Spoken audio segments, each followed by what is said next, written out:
the real thing that hit home, although I started noticing, a good 20-25% of my business organically really started being that call of maybe I'm not in the right house.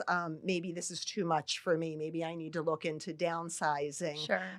The thing that really just slapped me right in the face is personally, being a show off young agent in my 20s and then 30s and then 40s. I knew you had to get started Yeah, young. I I knew it. did, I did, I was in my 20s, but didn't really look to my family's housing situation, right? I was always so used to just, where do you wanna live? And it's location, location, location, right? Like, what community do you wanna be in?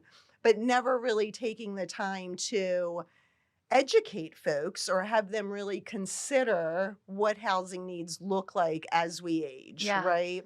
And so, gosh, the thing that is burned into my memory, um, I'm in Baltimore, February, it's coming up on 8 years now, and, middle of the night, we turn down the thermostat in the winter, save a little bit of energy Uh-huh. bills, so if my kids get up between, 2 AM and 5 AM, they're probably gonna have frostbite, until the thermostat comes back on, Uh-huh. right?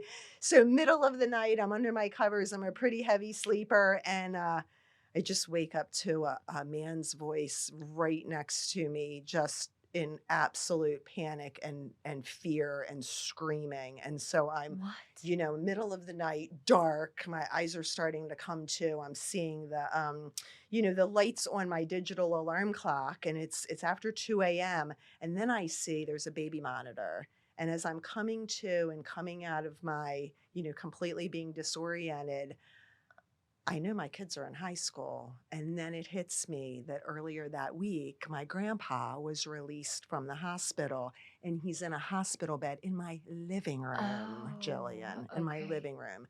And so, being in real estate, had no medical background, Yeah. right? No medical Mhm. background at all.